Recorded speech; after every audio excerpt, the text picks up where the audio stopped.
So hi everyone. For those of you that haven't met me before, I'm Susan. I'm the Tourism Engagement Coordinator for Venture North. Part of my role is to promote Caithness and Sutherland through our various communication channels, including our consumer-facing social media. A key part of our comms is to encourage responsible exploration of our region, and this is where attending the North Highland Visitor Management Group is key for us in shaping our responsible messaging throughout the year. So the Visitor Management Group is an information sharing forum which takes place fortnightly during the main visitor season, and this reduces in frequency over the winter. Usually it's myself or Kathy, our destination strategy manager, who attend these forums. We hear updates from the stakeholders that are listed on the slide, which include blue light services, ward managers, various council departments, and other organisations with a vested interest in the region. I have to say that the updates from Phil and the Access Rangers really are instrumental in shaping our messaging. They're the boots on the ground. They meet visitors day in, day out. They provide education as well as correcting irresponsible behaviour. They're ambassadors for the region, and they no doubt provide general tourism advice to visitors. And just on behalf of Venture North, I will say that we value their service immensely. So on to the next slide, and just looking at our own social media over this past peak season. So between May and September this year, we had a third of our total social media posts were responsible tourism focused. Some of our key responsible messaging themes are listed on this slide as well. And on our posts, we often tag other relevant organisations or resources that our audience can then go and look at in more detail.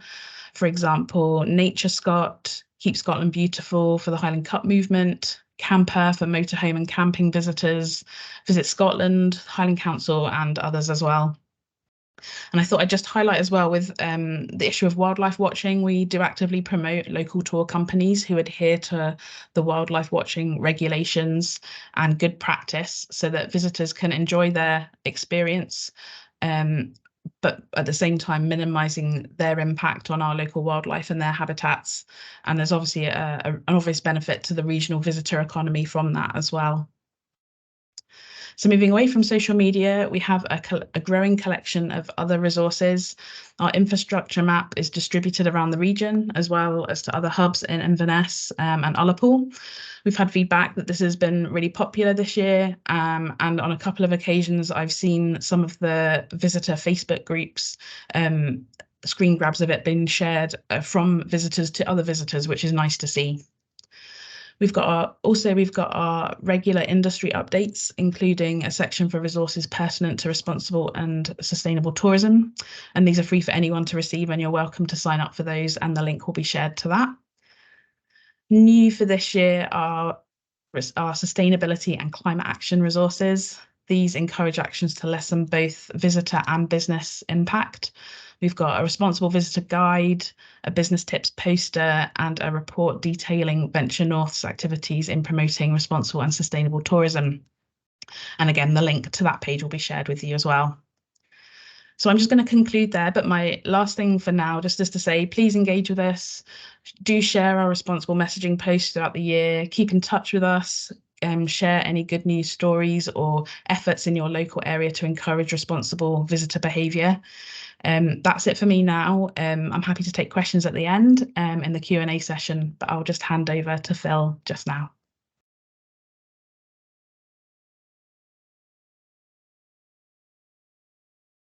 Hey, thanks, Susan. You almost did the first part of my talk for me, telling everybody what we did. So that's great. Maybe I can cut that out, or at least make it a bit shorter. I should be sharing screen now. Is that? I don't think it's come up yet, has it? Right, that should be it coming. That's now, yeah, thumbs up, great. Okay. Right, as Susan mentioned, I manage the Access Ranger team. That was established in the post-COVID times when we suddenly had this huge influx of people coming up further north, as they primarily probably because they couldn't get abroad, vastly increasing the numbers of visitors we received in the far north, and a lot of people preferred or couldn't get accommodation, and so either brought their tent and increasingly motorhomes. So this started to increase the number of issues that were being called into the council. The number of emails we received sort of hugely increased. A lot of this was outdoor access related, if it was associated with camping, but there were also these other things as well that perhaps really were the remit of other services within the council. So we established a visitor management plan very quickly and got the services together, cross-service working group, and as part of that, we established this Access Ranger team. Different from the countryside rangers, which some of you will be aware of, that are now managed by High Life Highland. They do a lot of education work with schools and guided walks and talks, but they were on furlough in lockdown that first year in 2021. So we desperately needed people to get out and about and talk to visitors and encourage responsible access. And that's when the Access Ranger team was set up. Now, I know a lot of you will know that already, so I hope I haven't sort of bored you with something you've previously heard of. But see, numbers are still high, and we've been continuing with the team over the previous 2 years as well. So this year, this is some of the things that we found. I've deliberately used photos that have been taken this year, but it's a lot of familiar issues, as you'll see.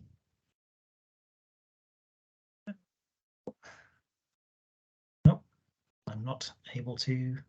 Why isn't it moving? There we go. Right, so this year we had 18 rangers over the Highlands. That's down from last year when we had 22. The funding for the ranger team has changed over the years.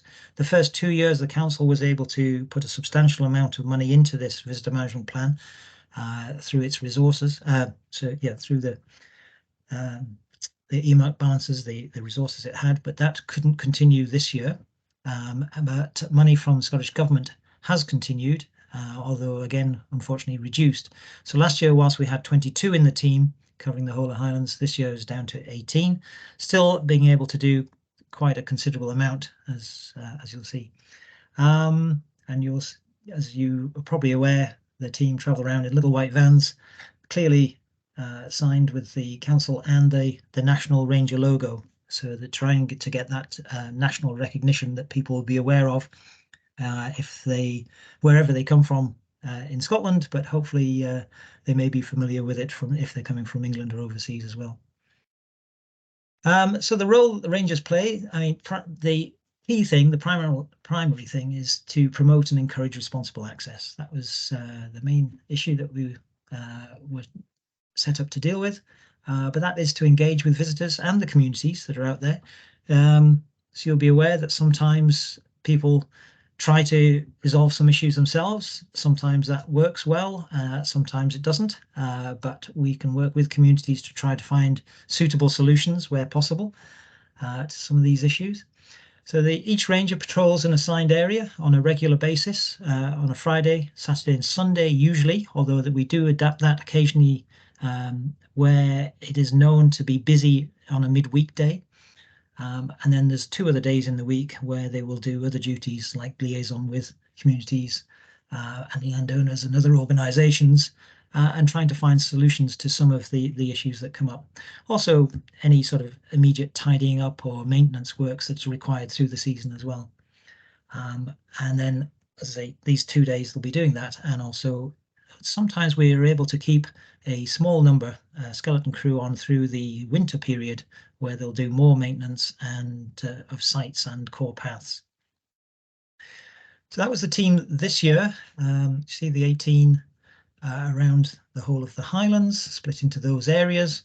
A little bit of adaptation from last year, and some of the team have been with us for 3 years and some for 2 years, and then some of them were new this year. And in the north area of Caithness and Sutherland, there's 5 rangers, 3 of which are old hands in Assynt, Caithness and North Sutherland, and 2 new rangers in East Sutherland and the northwest. There's the key hotspots, which I'm sure many of you are very familiar with. but these are where the rangers do focus their attention, a lot of their time and attention on, but lots of other little sites in between as well, or any new ones that they can see that are becoming or gaining some attention. The odd lay-by might pop up, or occasionally people might just try to drive off-road somewhere where they shouldn't be, and they'll be included as sites for the rangers to keep an eye on in future. So, say the main thing that we are set up to deal with is the outdoor access code as associated with camping and the issues that come with that. So there's things like this here at Strathy, where tents of this size really aren't appropriate in the outdoor access code, which states that they should be small and only stay for 2 or 3 nights. So sometimes, people with these huge tents just need a little bit of guidance on what they should be doing and where. And then the places that some people go, right beside cemeteries, it's obviously not very welcome by a lot of our communities, and does hit a few emotional buttons with people, and it is against the site management rules of some of these cemeteries and burial grounds as well. So again, the rangers will speak to these people, and then even at just car parks where people are really sort of taking them over for their own use and not really considering others that might want to also use the sites, might find it comfortable trying to read that interpretation panel if you can hear people in the tent right below it, for example. So associated with camping, see, fires is a very popular thing that people like to do, but it comes with the damage that it might cause, whether that's just local to the ground, leaving a scar, which might take time to heal.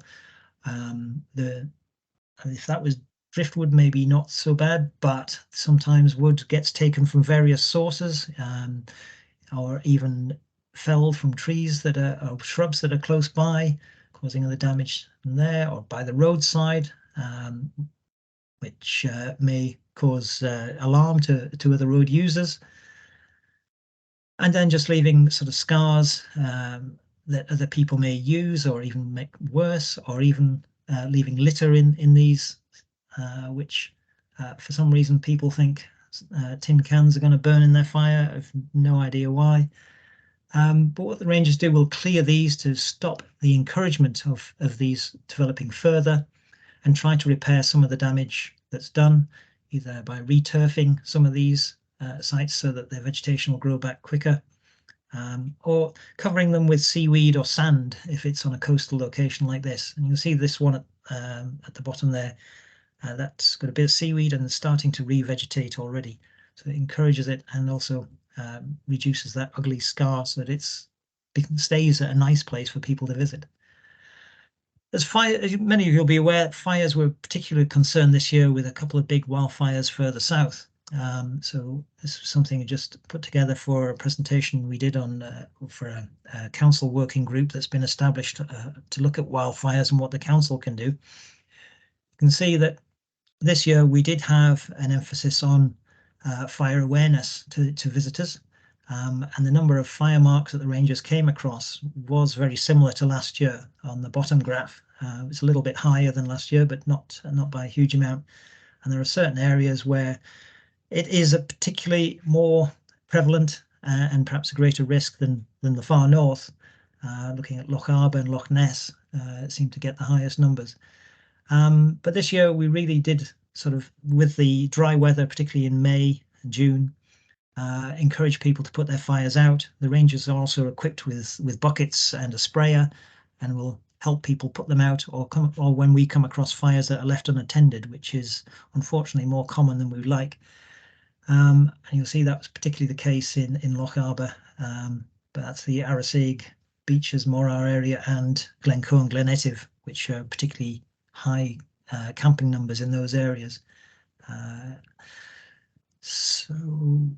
The rangers then act as kind of like first line of defence of these potential wildfires on some of these campfires. We've come across ones in plantations with lots of dry wood and understory.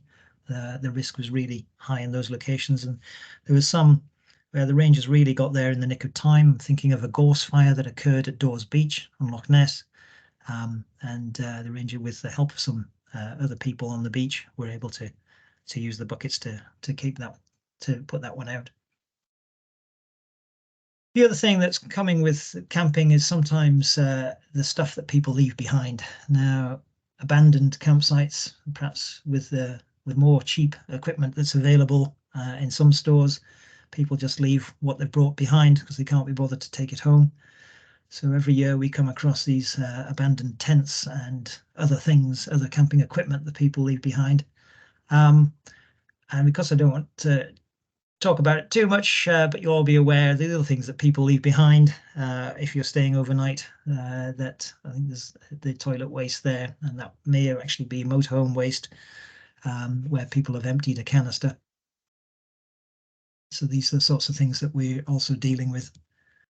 And waste and litter this year has been a little bit more of a problem, because in previous years the council's been able to fund extra seasonal waste assistants who've been able to remove full bins like this and replace them with empty bins in between the bin lorries coming by to collect.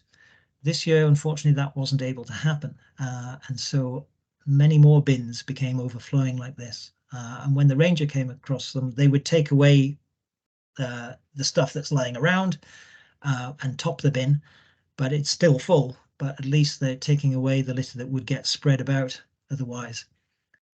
So the amount that has been collected by Rangers this year certainly increased, and they then report this to the waste team, who will then be aware that this needs attention the next time that the lorry is in the area. But unfortunately, it was a bit more of an issue this year. So off-road parking is something else that the Rangers sort of keep an eye on. Again, it's perhaps away from outdoor access, because obviously vehicles do not have access rights, although a number of people seem to be under the impression that they have. So we educate them into the correct use of the code.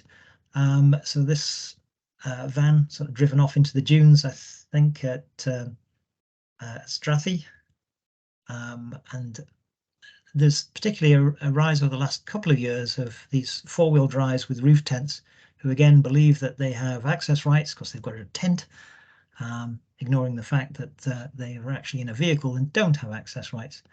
So again, they need to be aware of what responsible use is. And this one, of course, also is perhaps blocking a track that other people may need to use. It might have been access to somewhere that the crofter may need to get to beyond there. And just another example there, someone driven off-road onto somebody's land, whether it be croftland, common grazing, or else otherwise, again believing that they had access rights, so needing to educate them.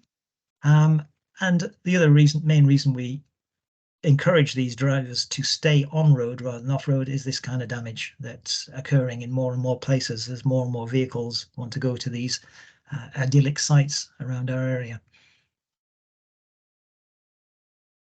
Some of the roof tenters do stay closer to the car park, but then you've got this kind of issue where they're taking over a huge, sort of sizable area and perhaps not being respectful to other users, and maybe not using up more space and not being considerate. So again, we talk to these people and really let them know that not only is this inconsiderate, but it is actually illegal to encamp like this on the roadside or the road infrastructure. And a roof tent really is of a similar nature to a motorhome, and should really is only applicable to being in a campsite, not on a roadside. So again, with moving on to motorhomes, then there's, as you know, the numbers have been increasing over the last few years, and so we're seeing more and more sites that are just jam-packed with them. And again, it's getting that responsible use message across. Consideration of other users. See someone here sort of having a barbecue over a potential parking space, perhaps even causing a risk to a vehicle that might be parked by or could be close by. So we just try to get them to consider other users and perhaps make them aware of other sites, other places that they could go to, so that we're all not packed into to certain areas. And this bottom one here, I think it's at Castletown. So just making people aware that there are other car parks at the other end of the beach may relieve some of the issues at this place, especially if they're parking off the hard standing and onto the grass, which could lead to damage and an unsightly sight. Again, this one here is just taking over the car park for their own use rather than considering others that might want to use it. So I wanted to mention a couple of sites that are becoming more and more of an issue that we perhaps need to work with others to see if we can find some solutions. And the first one of which is Whirling Widows Waterfall. It's become a bit of a social media celebrity site. The word has got out and more people want to stop there. I mean, I think a few years ago or pre-COVID, probably hardly anyone ever did. Maybe some of you will be aware that the path at the bottom of this map here leads to the high waterfall, which I always mispronounce, so I'm not going to try. That maybe people walk to, but there was only ever a couple of cars there. But now the Whirling Widow waterfall at the bottom of Loch Greanich, forgive the pronunciation, is just becoming very popular. So we'll see situations like this. It's not much of a parking space, although there is this old quarry that's blocked off, but we have traced the landowner who's not keen to open it up, but as I say, may require further work. But what we get, because it's limited parking actually at the start of the path to the falls, you get cars slowing down, cars overtaking. There's a bend just behind where the ranger was when he took this photo. The risk is there's potential risk there.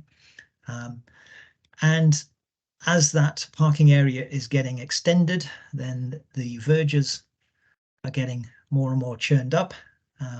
There is this parking area around the bends and above the falls that, as you can see, also gets filled up and people then walk down.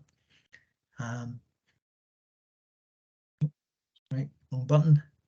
And you can see how it's changed over the last couple of years. So this one was from last year, and you'll see just a small number of cars there, and perhaps just darker there. You can see the verges beginning to get churned there. And then this year, you can see how bad it is getting. The grass from the parking area, which is just to the right of the photo, has completely gone. And the other side of the road is just turning into a brown mess as well. So I think that's one site I think we've got to try to find some solution for. And the path up to the falls itself, again, probably pre-COVID, that was at best maybe a grassy track and is just becoming worse and worse as the season progresses. The other sort of social media hotspot is often referred to as Puffin Cove, but you might also know it as Red Point or Drumholliston. The point here it's right on the Caithness and Sutherland border. And this is a situation you find is that people just parking off the side of the road, not particularly comfortably, and it's quite a fast stretch of road, so there is a risk just around that bend. Cars might come flying down. One first attempt at trying to reduce the risk here is again, I think at the request of the landowner, there was a little parking area that people did use initially, but this was then fenced off and bunded to try to reduce people parking there. But unfortunately, what they do instead is just park further away. And what you can see here is then that people parking further away then have to walk around the bend on the road, again, causing potential risk to themselves and others. Oh, sorry. So it's just again, something else that I think we and others just need to see if there are other solutions. Again, though, the landowners are going to play a key role in that, and their attitude and approach is really what's going to count for a lot. So one other site where I think some progress has been made is Canabine Beach, and the photo here was taken in the summer of 2021, and many of you will be familiar with that, where it turned into a huge campsite many nights, particularly on a Tuesday, Wednesday, believe it or not, rather than the weekend. But people that we spoke to on the night that I was there were coming up from as far away as the Midlands just to stay the night there, which was a bit of an eye-opener. But that night I was there, there was 60 tents. There was more around the corner, and as you'll know, the car park is often absolutely chock-a-block. So what we did was areas that were becoming particularly damaged either by numerous fires or just constantly being trampled by being camped on, set up some small enclosures in these locations. And this is an example just before we set up these enclosures. You can see the numerous fire sites that are constantly being reused and getting bigger and getting trampled. The vegetation is very thin in a lot of that. We put up these enclosures initially with this green mesh, so it blends in to some degree, but sometimes with just a rope, as you'll see in some later photos, and then put a little sign there to ask people to respect these areas for habitat regeneration and not to camp there.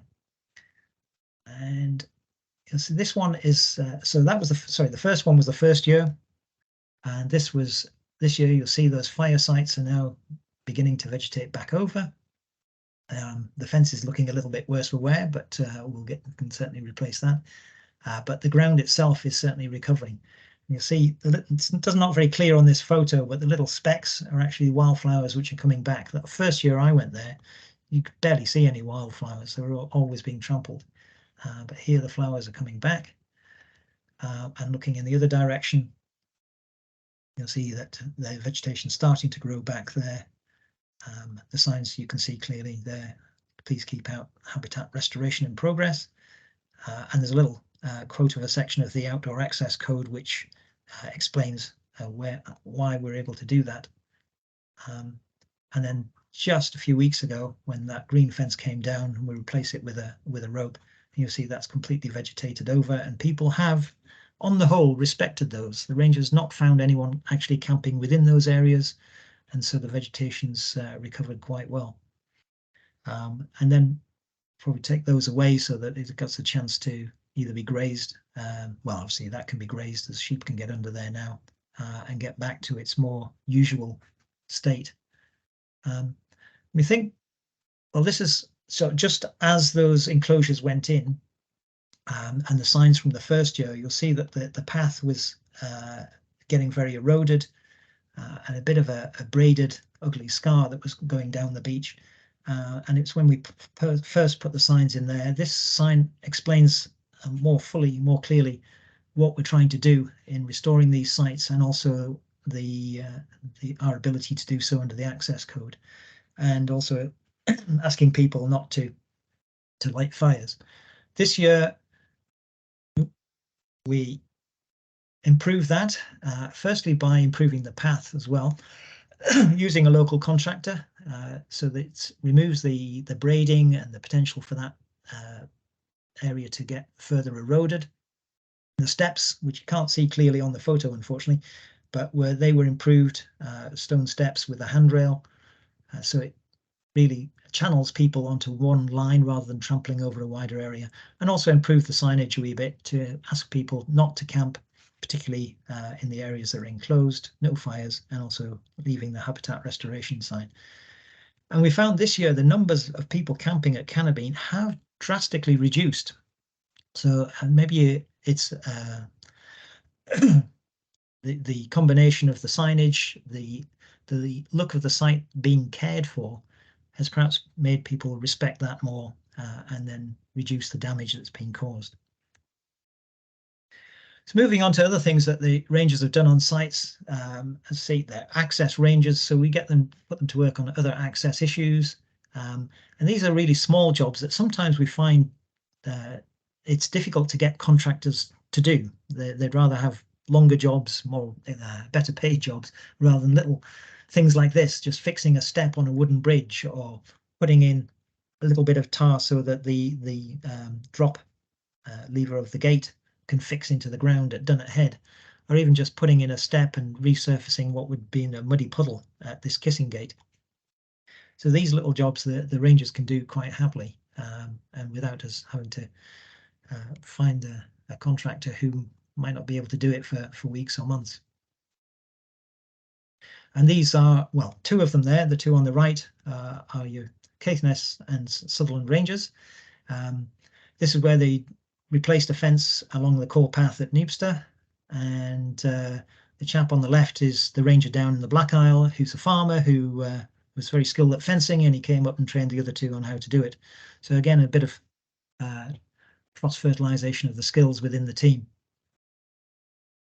Then there's other things they do that aren't strictly speaking access work, but are really there just to improve the visitor's experience, but also that of locals using these sites as well.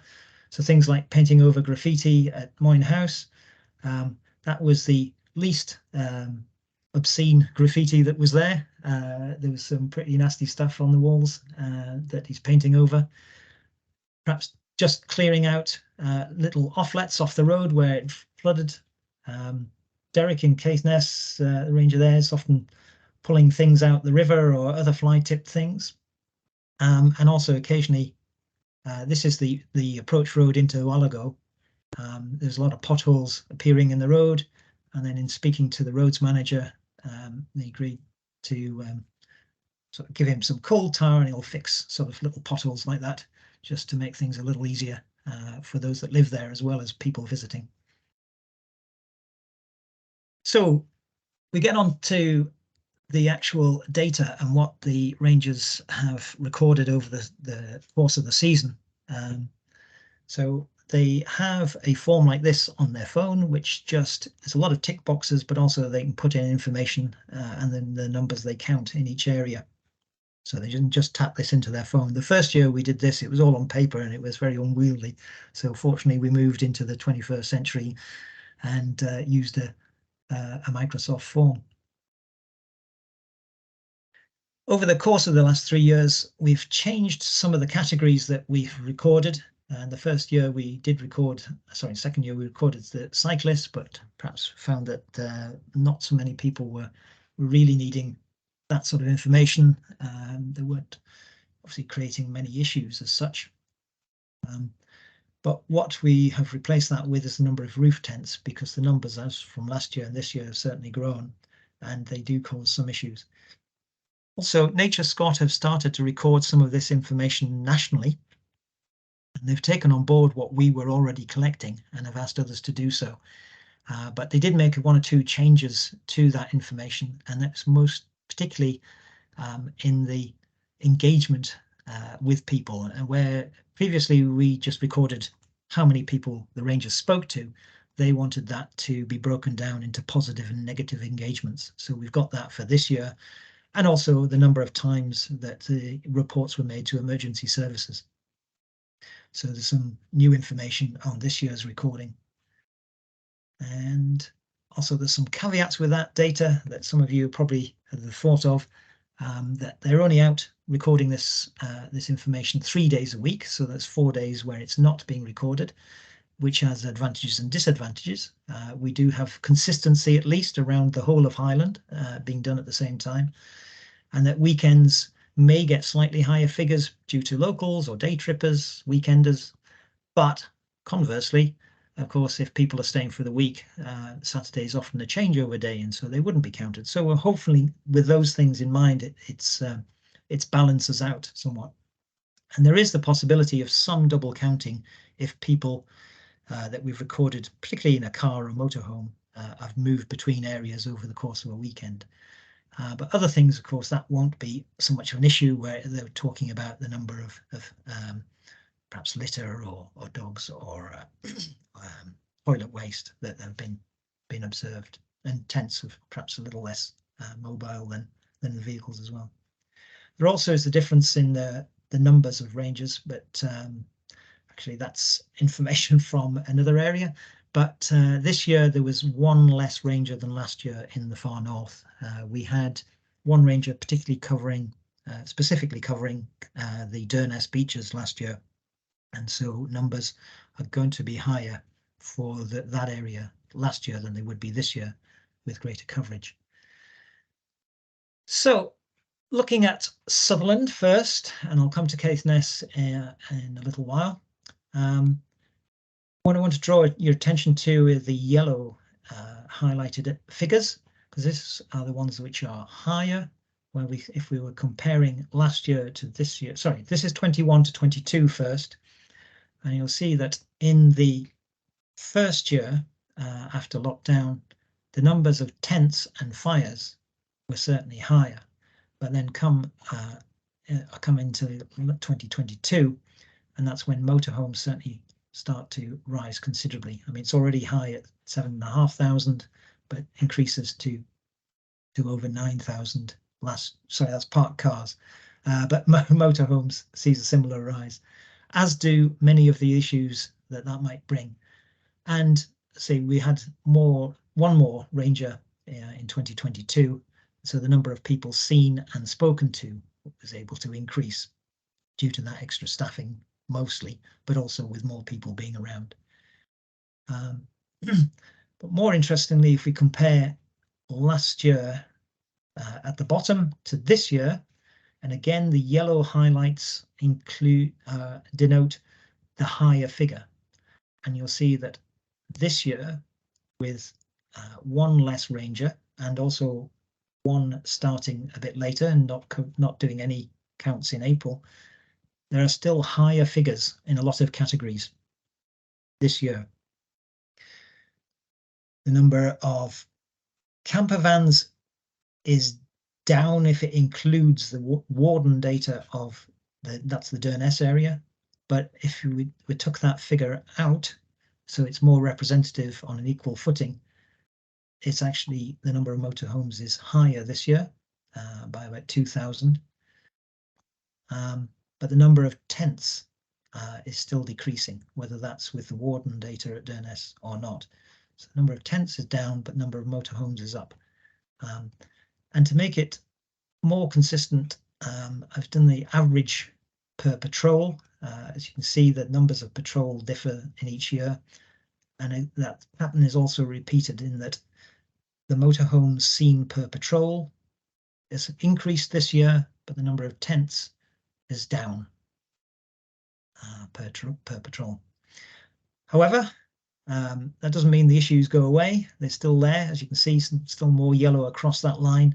There's been more abandoned tents, more fires put out, more parking notices issued, more motorhome waste dumped, and more reports to the website.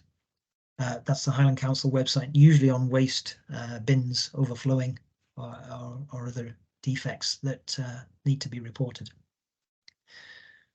On the plus side, though, we have managed to speak to a lot more people this year, and the vast majority, the overwhelming majority, have been positive, where that information and advice has been well received by a substantial number of people, well over 6,000 people of 9,500 seen. But there are 143 people where there was a negative experience encountered by the Ranger, where they were reluctant to take advice or information, and there were one or two times where that was extremely uncomfortable, and I think a couple of times where the police had to be involved as well when it was particularly nasty. You'll see there was only 6 reports to the emergency services, fortunately not very many, but that might include road traffic accidents as well as other emergencies that the Rangers might have encountered. For some reason, 4 of those 6 were in the Choyuch and Assynt area, the Assynt of interest to you, and I suspect there's probably road traffic accidents that were recorded that the Rangers encountered. There have been a number of times when the Rangers has encountered a road traffic accident that they've been involved in helping with either the traffic management, and in at least on 2 occasions that I'm aware of have given first aid to some of the casualties. So them being out and about is useful for any number of reasons. And into the Caithness area, again, you'll see that this year's figures include more yellow boxes than last year's figures. So numbers are still increasing on a lot of those categories. In Caithness, motorhomes and tents have increased, both in absolute figures and on the averages. And also all the issues that are associated with visitors have also increased. So just to sort of round off, quickly go through the things that the Rangers do. These are slides some of you may have seen last year, but just that the Rangers are engaging out on patrol, but also work days, some hopefully as often as we can with volunteers, but talking out there with motorhomes and campers. They try to resolve any litter problems, collecting it. There's messages. There's get involved in beach cleans, the outdoor toileting issues. We're removing gorse bushes in certain locations. This is in Canabine, but some was done at Strathy, I know, this year, which are often used as shelter for people to do their business behind. Signs to tell people where the nearest toilets are, including a QR code for a map on the council's website, and also information in these leaflets. Fires, say, there's the signs and repairing of sites and covering up of sites with sand or seaweed. Irresponsible parking, they give out parking warning notices. It's not a charge notice, but just telling people that they're irresponsibly parked. And it also discourages others from doing the same, as it looks like a parking charge notice. Overnight parking signs, working with the parking services team, but also these edges fencing on some car parks and other places you'll see that the Rangers have put in. Motorhome leaflet. This is the council's one, which is generic. It doesn't have a map like the Venture North one, but the Rangers give the Venture North leaflet out when they're up in Caithness and Sutherland as well, because it's good to have that map on, which is a handy addition to the council's leaflet, which just gives more general advice. And so that's me at the end of my talk. I'll leave a nice photo of the Caithness coastline to end on with the traditional happy rainbow. Thank you very much, Phil. Really appreciate that.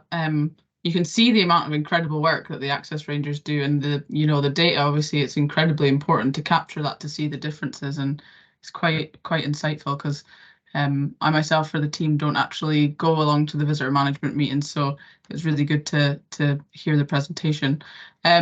I just want to open it up now for questions from anyone who might have questions. There was a couple in the